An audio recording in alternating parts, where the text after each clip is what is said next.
1 Raja-Raja pasal yang ke-19. 1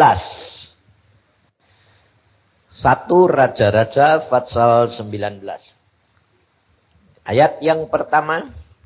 Ketika Ahab memberitahukan kepada Isabel segala yang dilakukan Elia, dan perihal Elia membunuh semua nabi itu dengan pedang, maka Isabel menyuruh seorang suruhan mengatakan kepada Elia, beginilah kiranya para Allah menghukum aku, bahkan lebih lagi daripada itu, jika besok kira-kira pada waktu ini aku tidak membuat nyawamu sama seperti nyawa salah seorang dari mereka itu. Maka takutlah Elia. Lalu bangkit dan pergi menyelamatkan nyawanya. Dan setelah sampai ke Beersheba, yang termasuk wilayah Yehuda, ia meninggalkan bujangnya di sana. Tetapi ia sendiri masuk ke padang gurun sehari perjalanan jauhnya, lalu duduk di bawah sebuah pohon ara. Kemudian ia ingin mati, katanya. Cukuplah itu sekarang ya Tuhan. Ambillah nyawaku, sebab aku ini tidak lebih baik daripada nenek moyangku. Sesudah itu ia berbaring dan tidur di bawah pohon arar itu. Tetapi tiba-tiba seorang malaikat menyentuh dia serta berkata kepadanya, bangunlah, makanlah. Ketika ia melihat sekitarnya, maka pada sebelah kepalanya ada roti bakar dan sebuah kendi berisi air. Lalu ia makan dan minum, kemudian berbaring pula. Tetapi malaikat Tuhan datang untuk kedua kalinya dan menyentuh dia serta berkata, bangunlah, makanlah, sebab kalau tidak, perjalananmu nanti terlalu jauh bagimu. Maka bangunlah ia lalu makan dan minum. Dan oleh kekuatan makanan itu ia berjalan 40 hari 40 malam lamanya sampai ke gunung Allah, yaitu gunung Horeb. Peristiwa ini saudara memberikan pelajaran dan peringatan kepada kita. Selama 2 hari yang lalu saudara dan saya sudah menerima apa yang Tuhan sudah janjikan kepada saudara dan saya. Kekuatan, kebebasan, kelepasan, hujan berkat. Saudara, persis apa yang dialami oleh bangsa Israel zaman Elia di bukit itu. Tetapi saudara harus perhatikan apa yang telah dialami oleh Elia. Ahab, raja Israel, dia cerita kepada istrinya.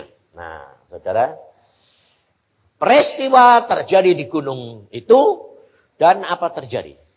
Isabel marah.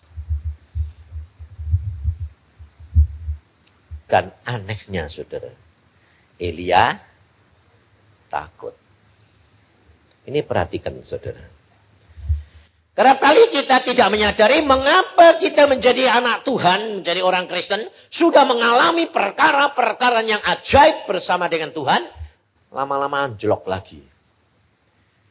Jarang sekali yang konstan naik. Sebab memang perjalanan orang Kristen, naiknya itu tidak begini, saudara.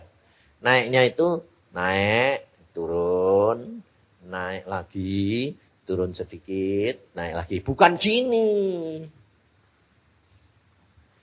Jadi resultatnya itu sama, tidak pernah berubah. Seperti truk, saudara. Naik, ini. Naik, gini. Kenapa, saudara? Kamu lihat. Terbangnya burung Raja Wali. Kapan bisa naik? Kalau ada badai. Kalau tidak ada badai, naik apa turun? Turun, saudara. Turun. Sebabnya apa? Burung Raja Wali itu tidak banyak memakai gerakan sayap. Dia hanya memainkan keseimbangan. tapi tergantung daripada angin. Lain sama burung dadali, saudara. Burung dadali itu epek. Kalau dia berhenti, mati. Kalau ada badai, epek. Terus apa malah jatuh? Jatuh karena pakai kekuatan sendiri. Nah, kenapa orang Kristen itu kerap kali jatuh bangun?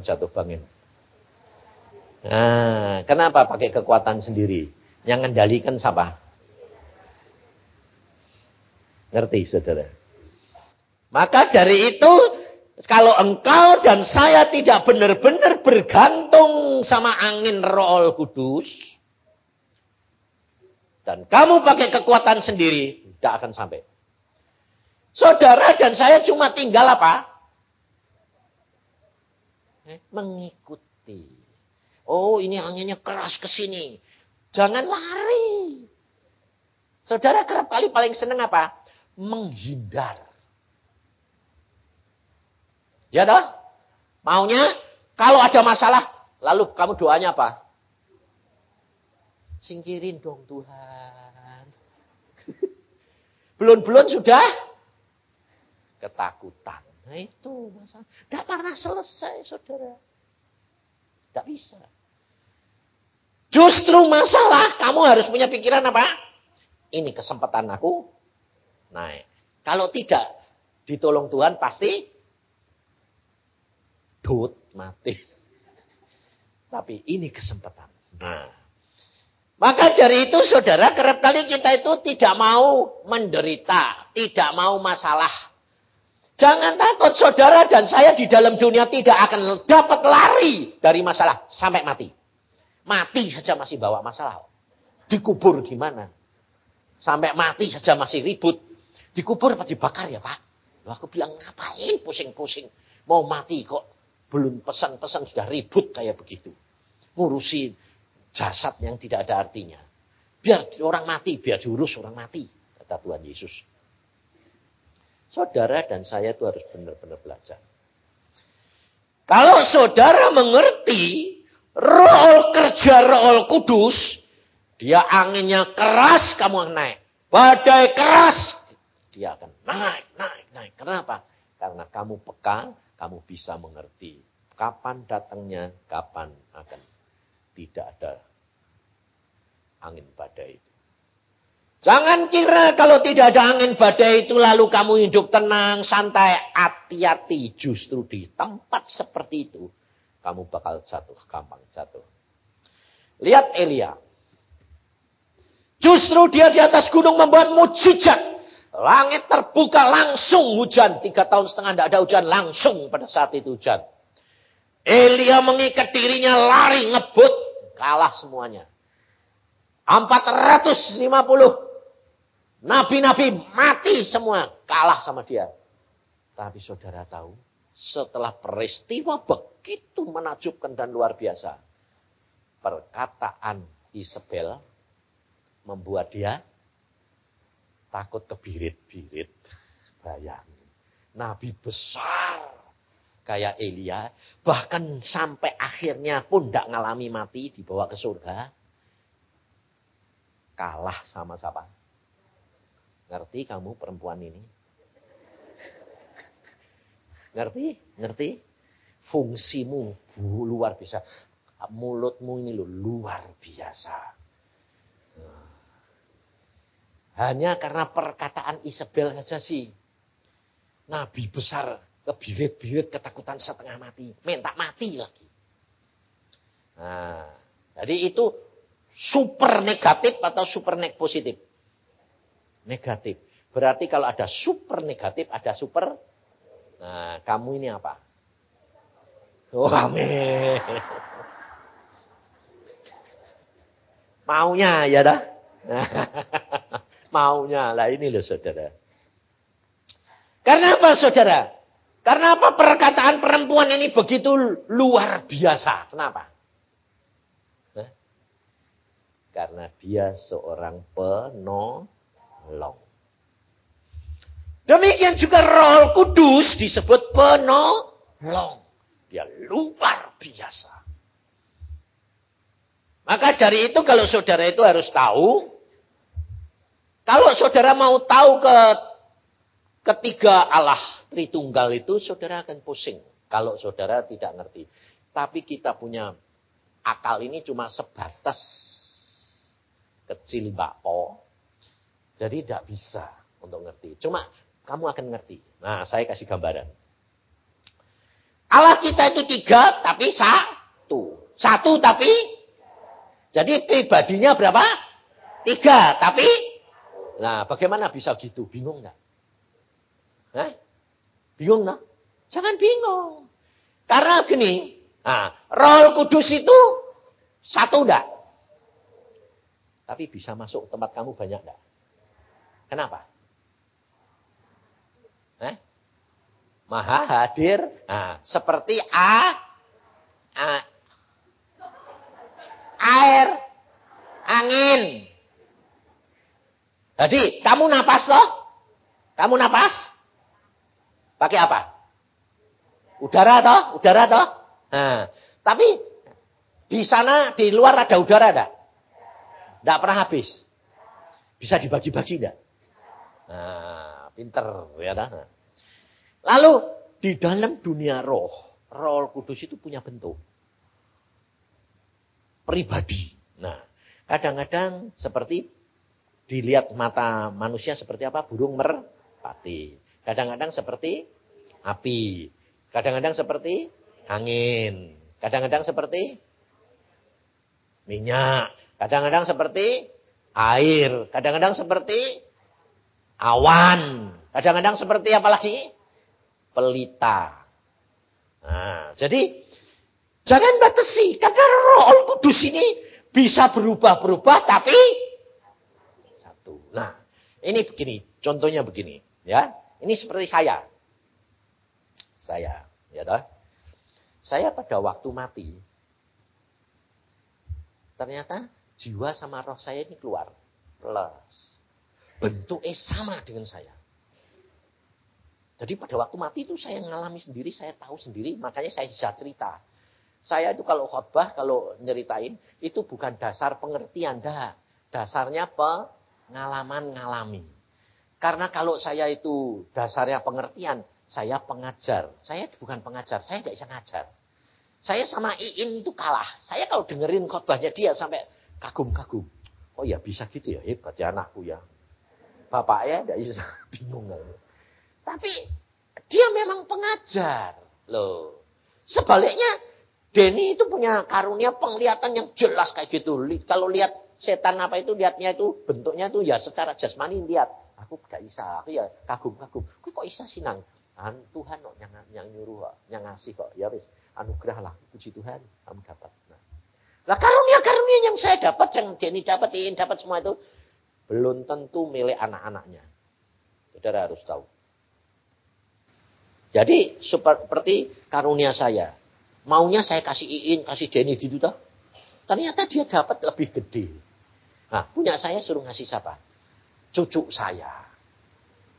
Tuhan bilang, kamu tidur sama cucumu 3 hari.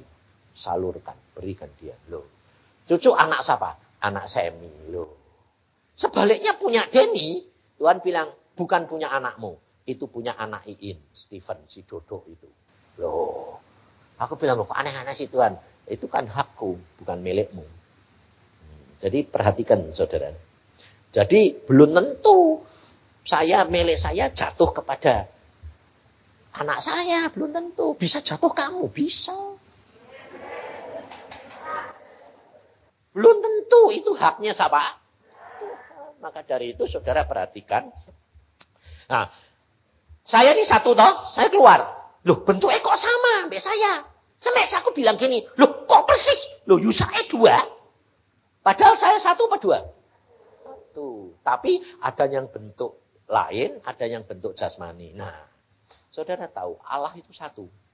Saudara ini dibentuk gambarnya siapa? Allah. Allah Bapa atau Allah Anak?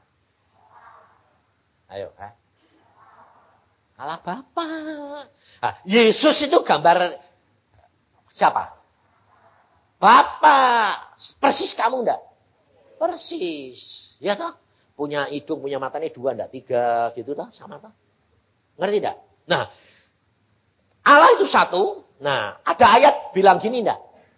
Aku, Yesus berkata, Tuhan Yesus berkata, aku datang dari Bapa dan aku keluar dari Bapa. Ada enggak? Cuma sedikit toh yang tahu, banyak yang enggak tahu. Makanya baca. Enggak tak kasih tahu, baca dewek. Supaya saudara itu tahu. Aku datang dan keluar dari Bapa. Jadi satu saat, kalau kamu melihat Allah itu satu. Allah duduk di tahtanya. Tidak ada orang bisa melihat matanya Bapa, hidungnya Bapa, tidak bisa. Karena terlalu mulia. Memang ada bentuk-bentuk. Ya, mata itu ada, hidung ada, semua persis kayak manusia. Tapi begitu mulia sehingga tidak bisa dilihat satu-satu. Tidak bisa. Nah, kalau dia duduk di tahta, satu saat, nanti Tuhan Yesus cari. Loh Tuhan kok tidak ada? Ada ya satu ini sama Bapa. Tapi satu saat, Yesusnya itu keluar dari Bapa. Seret keluar. Loh, 2. Makanya ada ayat bilang gini toh. Aku berdiri di sebelah kanan Bapa. Dilihat siapa? Stefanus. Tapi biasanya selalu dia duduk di sebelah kanan Bapa. Tapi satu saat dia berdiri di sebelah kanan Bapa. Kenapa? Nah, kenapa Stefanus lihatnya mau berdiri? Sebab Stefanus mati karena Tuhan Yesus menyambut dia. Dia dihargai di hadapan Tuhan sampai Yesus sendiri berdiri. Nah, jadi Bapak duduk, terus Tuhan Yesus kadang-kadang keluar. Kalau mau menemuin kamu gitu itu sekarang ini Bapak Yesus keluar. Nah, keluarnya punya daging sama tulang enggak? Punya. Tapi bisa masuk ke dalam Bapak roh enggak? Bisa. Contohnya ikan goreng. Bingung ikan goreng. Itu loh pada waktu Tuhan Yesus itu bangkit dari antara orang mati. Murid-muridnya kumpul semua. Dalam kamar tertutup. Lalu murid-muridnya berkata begini. Hantu. Tuhan Yesus berkata. Ini bukan hantu, ini aku. Karena hantu tidak punya tulang dan daging seperti yang ada padaku. Masih tidak percaya? Tuhan Yesus. Kamu ada makanan? Ada. Apa? Ikan goreng. Dimakan Yesus. Ikan goreng itu kan ada daging, ada tulang itu. Dimakan toh. Masuk dalam perutnya Yesus enggak? Kelihatan pada. Padahal Yesus tubuhnya baru bisa tembus tembok. Ngerti?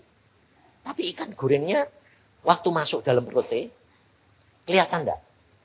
Nah, waktu Yesus keluar lagi dari tembok, ikan gorengnya ketinggalan apa Mas?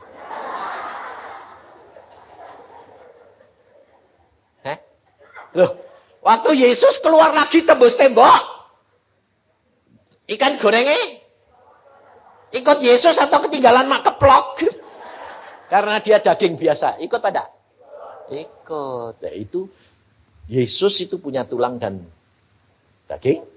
Bapak itu roh, tidak punya tulang daging. Jadi Yesus contohnya kayak ikan goreng. Masuk ke tempat Bapak. Plus. Bisa masuk enggak? Bisa. Nah, Roh Kudus itu bagian dari Bapa yang selalu meliputi dan yang ada di dalam Bapa dan di dalam Yesus. Jadi Roh Kudus itu bisa berbentuk macam-macam, tetapi kemana saja Yesus pergi, Roh Kudusnya ikut Yesus, tapi tetap di sana ada Bapa. Lalu pada waktu dia pergi, dia beri Roh Kudus kepadamu, makanya aku utus Roh Kudus untuk masuk ke dalam kamu. Jadi kamu dapat sebagian atau seluruhnya?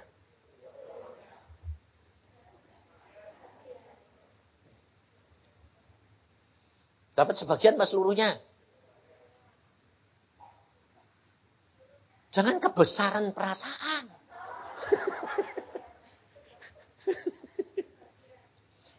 Baca di dalam Alkitab. Di dalam Yohanes pasal yang ke... Nanti dulu, saya ini orang yang tidak hafal tapi tahu tempatnya.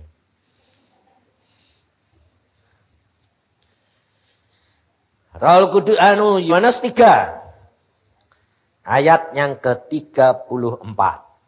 Baca luar biasa firman Tuhan ini. Jadi jangan bingung kalau ada hamba Tuhan bilang, ngawur tuh, Allah itu satu, ada 3. Saudara jangan usah bingung. Kalau saudara tahu, enggak usah bingung, pusing sama. Karena belum ngerti, belum ngalami, ya enggak ngerti. Ya. Yohanes 3 ayat 34. Sebab siapa yang diutus Allah, dialah yang menyampaikan firman Allah. Karena Allah mengaruniakan rohnya dengan tidak. Siapa yang dikasih karunia roh Allah yang tidak terbatas? Nah? Siapa? Siapa? Hah? Ya maksudnya itu baca Alkitab saya senengnya apa? Ribut gini. Yesus. Sebab kalau kamu baca atasnya. Ini percakapan Yohanes sama siapa? Murid Tuhan Yesus. Rabi, itu loh Yesus yang kamu baptiskan itu, yang kamu saksikan tuh sekarang dipakai luar biasa. Yohanes berkata, aku makin kecil, Yesus makin besar. Lalu dia mengatakan ini, dia mengaruniakan rohnya kepada siapa? Yesus dengan tidak terbatas. Tapi kalau saudara terbatas enggak? Terbatas loh. Tapi bagiannya sama enggak? Sama, asalnya sama enggak? Contohnya gini, saya punya roti gede.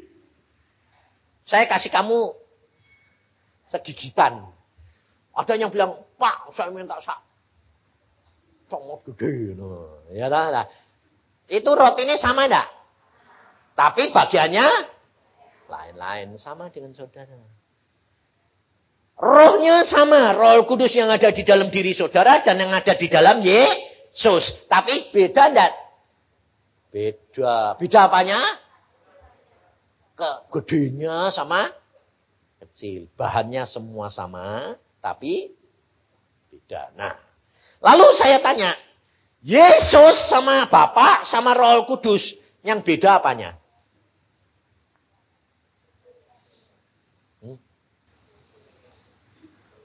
Nah, ini bilang fungsi, yang ini bilang apa? Baru diajari tadi. Yang beda apanya? Bapak enggak ada tulang dan tapi Yesus punya. Nah, Roh Kudus punya tulang daging enggak? Loh, makanya nanti kalau saudara nanti pulang ke surga sampai sekarang ini, Roh Kudus bisa menyerupai Yesus enggak? Bisa. Jadi Yesus, kalau kamu dapat penglihatan, Yesus datang, itu belum tentu pribadinya Yesus yang pulang daging dan tulang. Itu bisa siapa? Roh Kudus. Kalau Yesus sendiri yang datang punya daging dan tulang, bisa dijamah enggak? Bisa. Tapi biasanya ada Yesus, bawa gini ke, hilang. Atau enggak kena. Karena dia Roh Kudus. Nah, bahan. Kamu ini bahannya dari apa?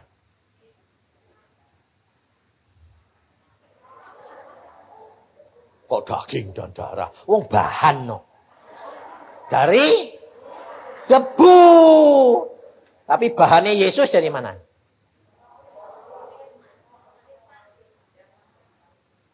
Ya.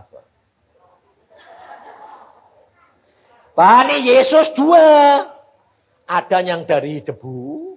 Karena dia dikandung Maria. Punya daging dan tulang seperti kamu enggak? Nah, bahannya Yesus itu ada debu. Ada bahannya Bapak. Nah, bahannya Bapak apa? Roh, bentuk tubuh tapi roh. Sebab Yesus berkata apa? Aku datang dan keluar dari Bapa. Nah, kalau kamu diciptakan. Yesus diciptakan enggak? Baca Alkitab. Supaya jangan bingung. Makanya itu nanti kamu akan ngerti. Coba Wahyu. Tapi kalau kamu ngerti, saya minta tidak boleh dibuat perdebatan. Kalau kamu dibantah, diem. Jangan sok pinter.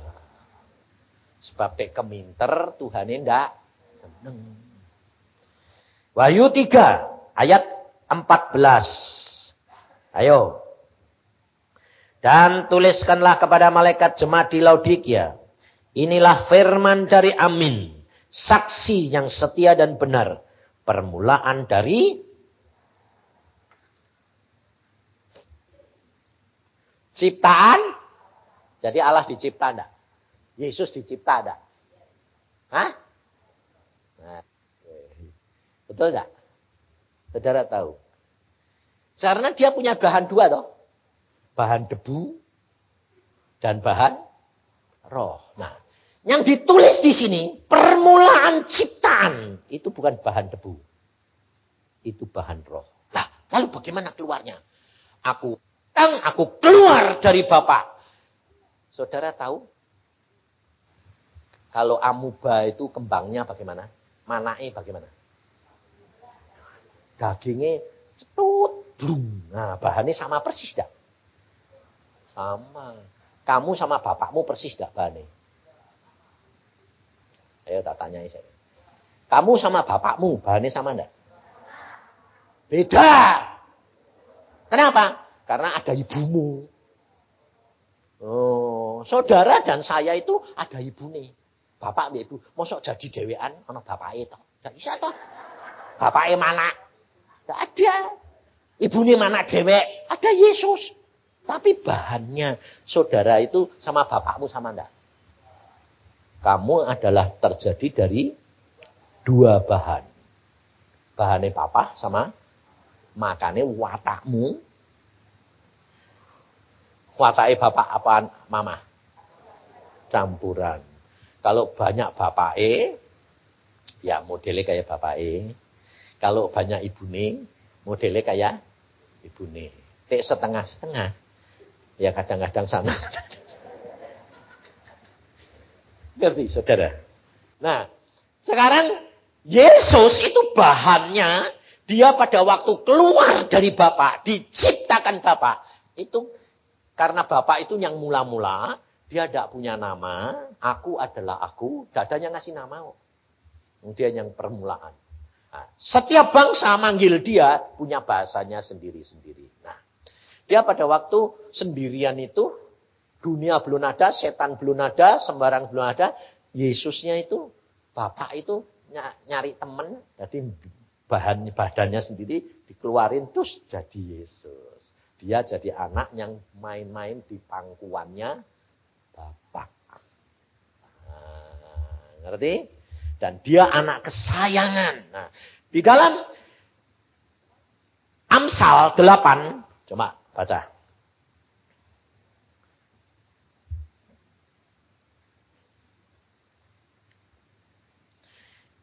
Ini nanti session ini saudara, tidak ada istirahat. Disambung kalau sudah selesai bar, wis.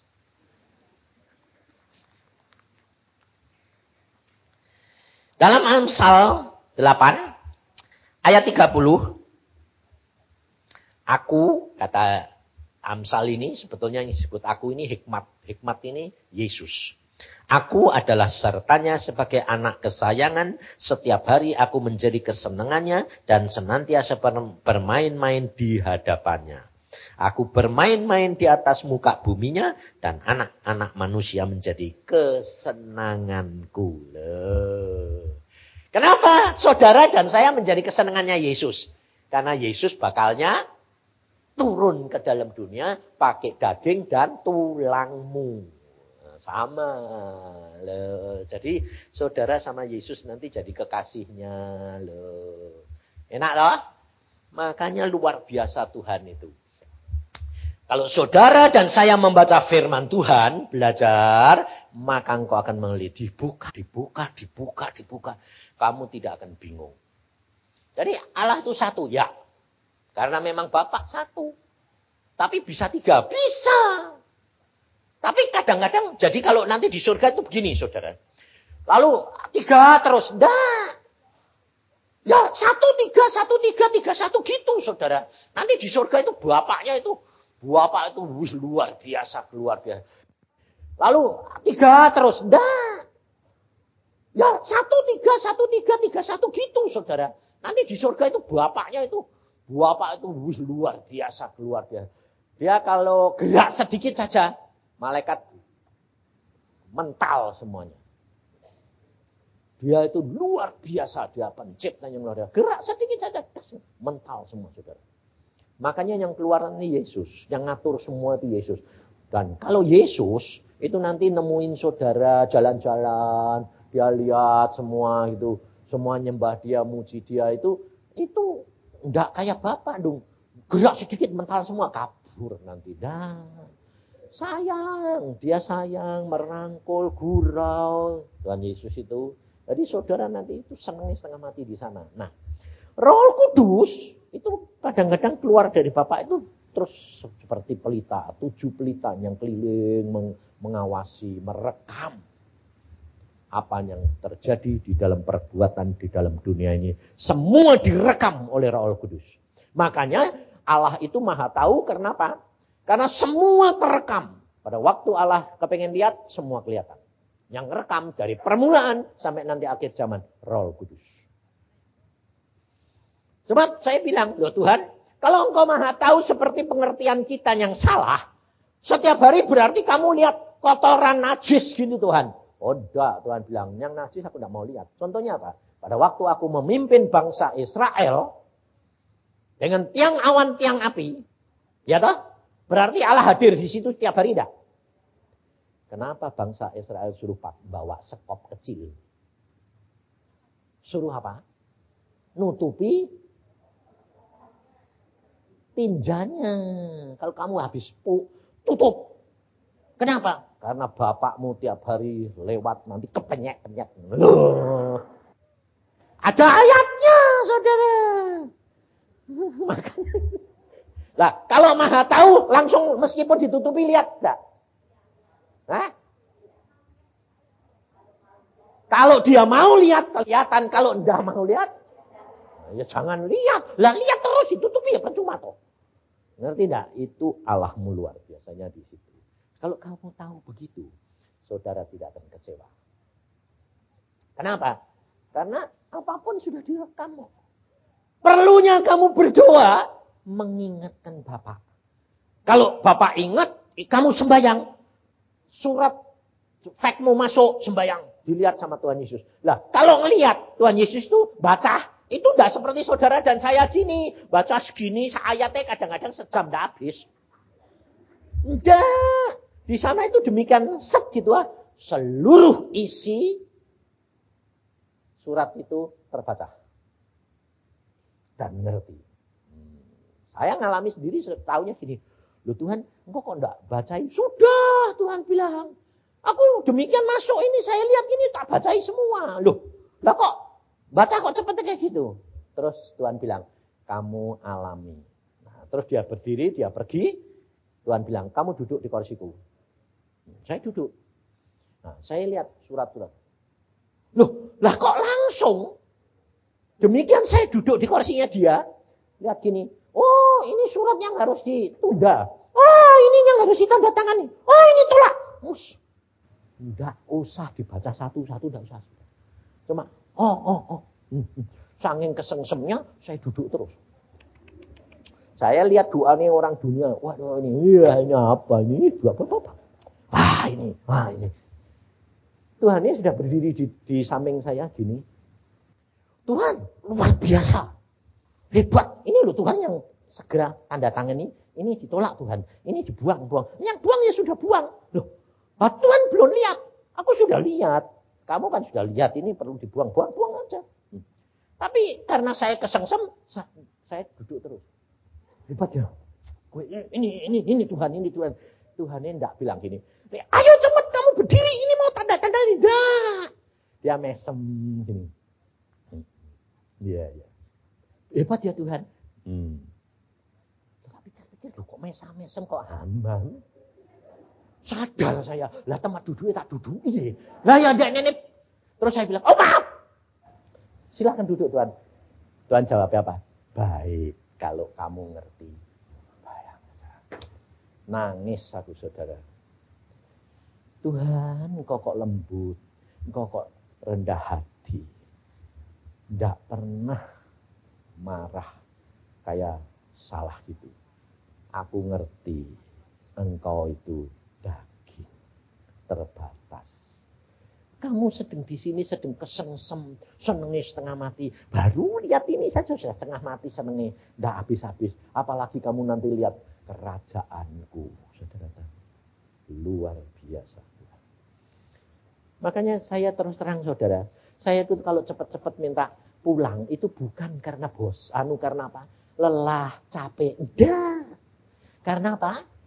Rindu tinggal bersama dengan Tuhan. Kan di sana itu waduh enaknya luar biasa.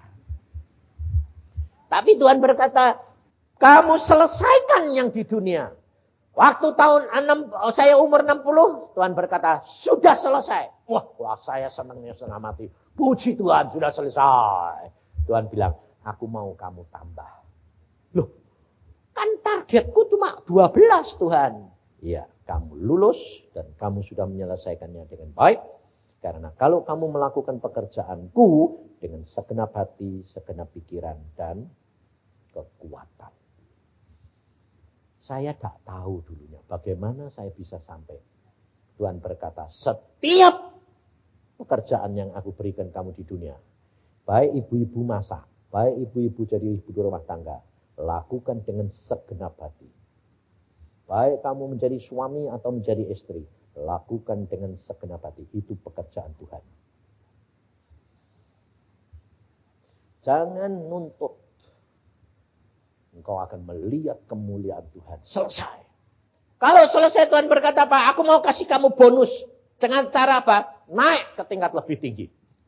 Saya masuk ruangan itu kaget saudara. Kenapa? Ruangannya gede, bagus. Isinya cuma berapa gelintir orang. Dan ternyata diteguhkan oleh seorang hamba Tuhan. Dari Malaysia atau Singapura. Dia pernah tanya Tuhan gini. Tuhan, orang di seluruh dunia ini yang dekat kepadamu, akrab dengan engkau, ada berapa Tuhan? Tuhan cuma bilang apa? Seluruh dunia cuma ada 10 orang. Bayangin. Sekarang cuma ada 10. Salah satunya adalah Polkin. Orang hamba Tuhan yang suka duduk diam berdoa. Jemaatnya kecil, tidak besar. Bukan Robert Gladden, bukan Benny Hinn. Polkin.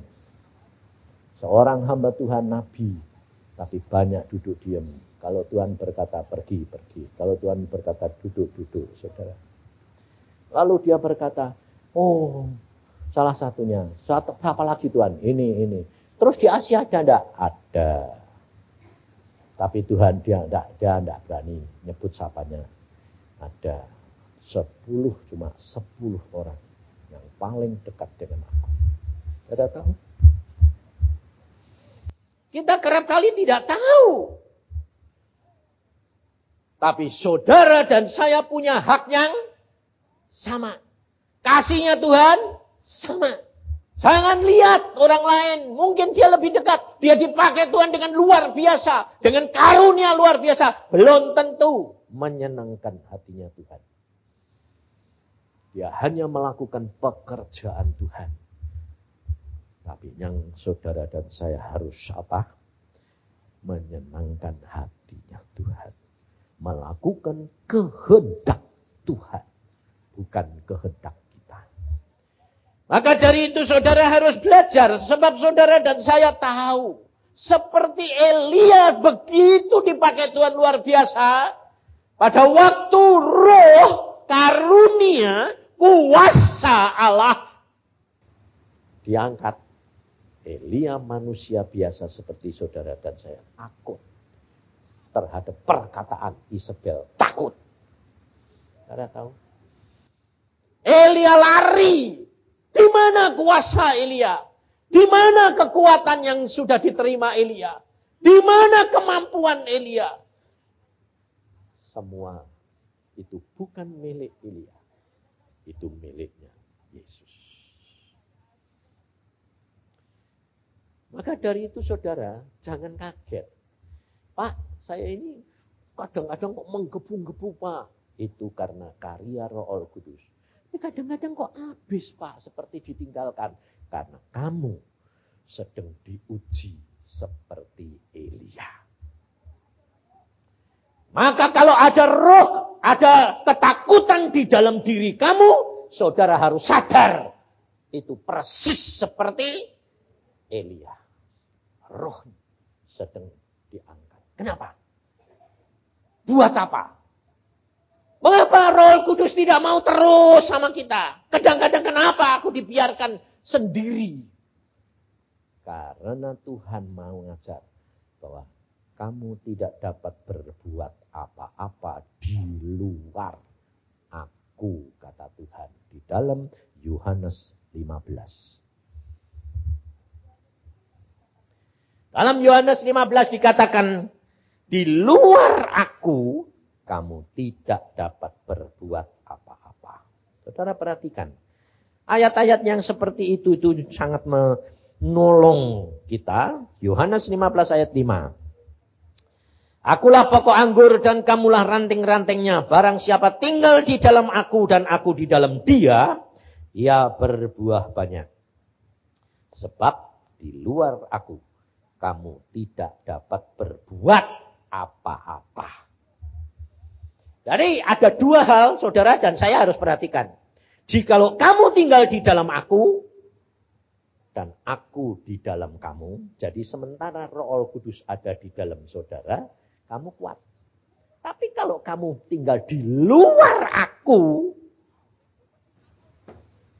tidak bisa berbuat apa-apa. Jadi kalau saudara itu ada di tempat ini saat ini, itu kerjaannya siapa? Roh Kudus. Saudara tahu? Bukan kehendakmu. Itu karya Roh Kudus. Makanya kalau orang bilang, Pak terima kasih ya Pak, saya malah mesem. Mesemnya itu bukan saya bangga seneng, tapi saya ngetawai diri saya sendiri. Mesem, gue tak tahu itu kerjaannya Roh Kudus bukan saya. Jadi saya tidak pernah pusing. Kamu terima kasih ya biar, gak terima kasih ya biar. Wong bukan saya yang lakuin, kamu terima kasih sama Bapak. Kenapa? Karena bukan saya.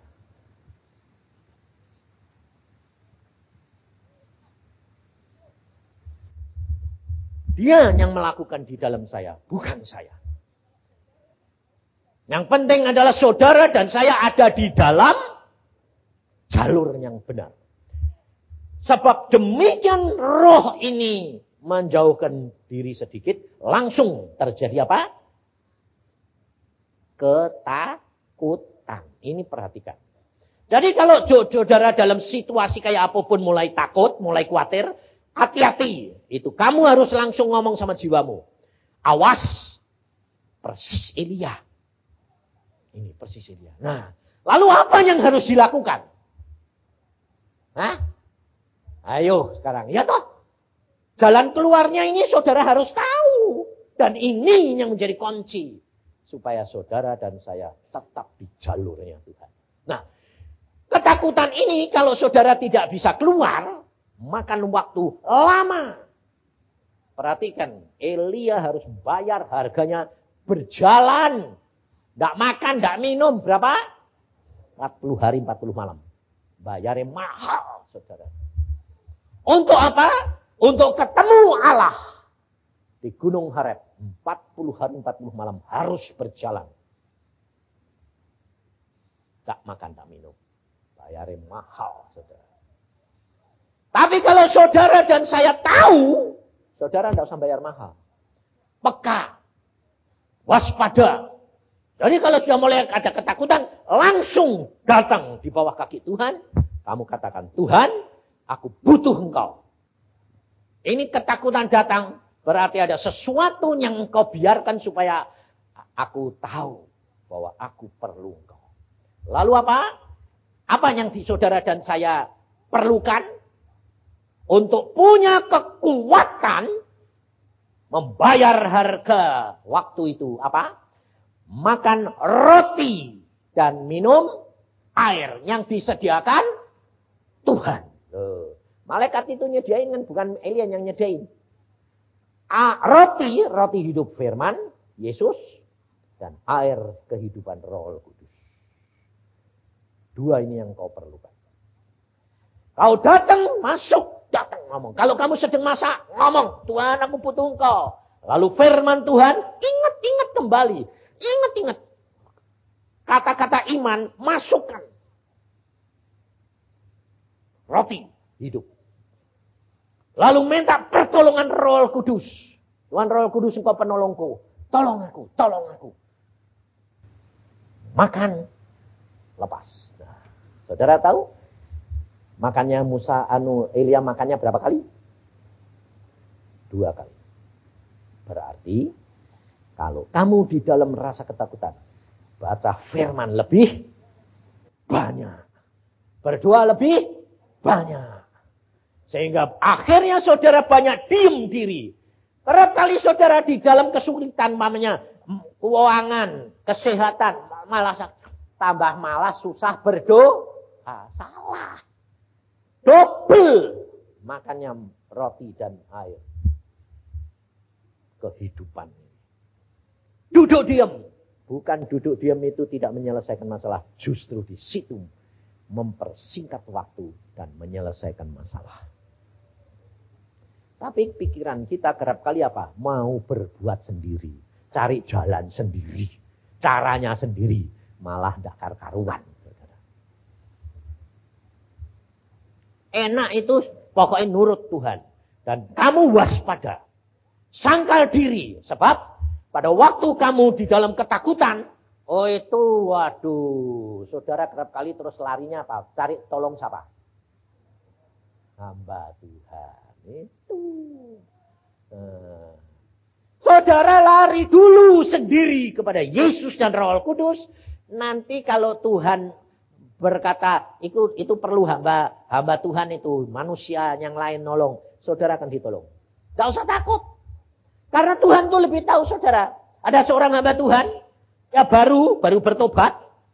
Lalu dia belum bisa ngerti caranya bagaimana. Tapi lugu. Makanya saudara harus seperti anak kecil lugu itu. Dia melayani di satu kota. Itu sudah kemalaman. Jam 11 malam. Bis sudah habis. Dia lalu bilang, Tuhan, aku ini besok jam 7 itu harus ada di kota itu. Perjalanannya itu 5 jam. Ini jam 11 malam. Bis sudah habis. Jam 7 harus sudah di kota lain. Perjalanannya naik bis itu 5 jam. Lalu dia keluar habis pelayanan. Nah, karena pelayanannya terlalu lama. Orang semua kagum dan minta tolong. Ya dia terlalu tidak bisa nolak. Karena ini ya perempuan. Biasa kalau perempuan itu tidak bisa nolak. Karena apa? Melayani maupun segala berdasarkan apa? Perasaan. Saya bilang, Tuhan kok tidak bisa nolak? Biasa tau wong ibu. Ibu itu tidak bisa nolak di anaknya. Oh gitu. Kasih seorang ibu. Oh ya, kalau gitu baik ya Tuhan. Baik. Tidak apa-apa. Jadi tidak tak salahin. Kalau ibu-ibu begitu tidak salah. Jadi biasa. Nah, jam 11, aduh sudah tidak ada apa-apa. Lalu dia bilang, Tuhan, aku ini harus sampai di sana besok. Piye Tuhan, ini sudah jam 11 malam. Tidak ada kendaraan Tuhan. Ada bajai. Bajai itu loh. Tahu bajai itu?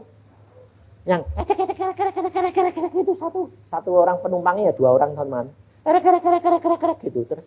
Harus enggak ada ya bajai lumayan lah supaya nganter sampai ke Stanplat, siapa tahu ada omprengan.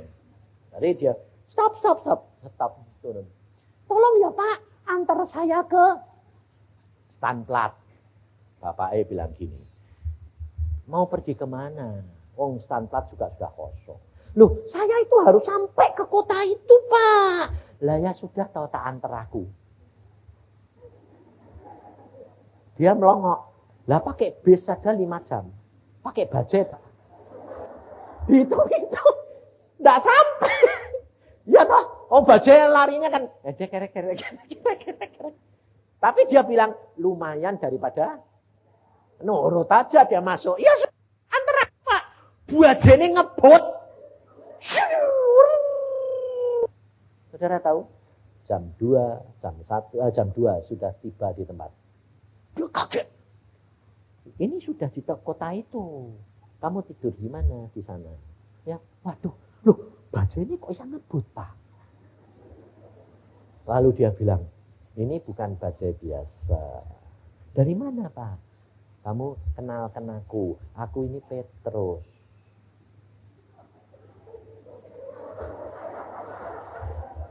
Dia pikir ada orang namanya baju orangnya gede, tinggi, gede, dur gitu. Aku ini Petrus. Loh, Petrus siapa, Pak? Lah aku ini Petrus, muridnya Tuhan Yesus. Loh, Bapak Petrus yang di Alkitab itu? Iya.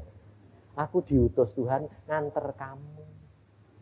Loh, pantesan baju ini ngebut ya, Pak? Iya, wong ini bukan baju biasa. Ini kendaraan roh.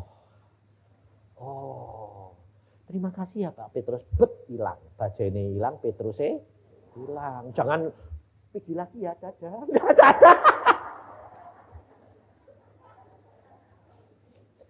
Udah nganter, kenalkan diri.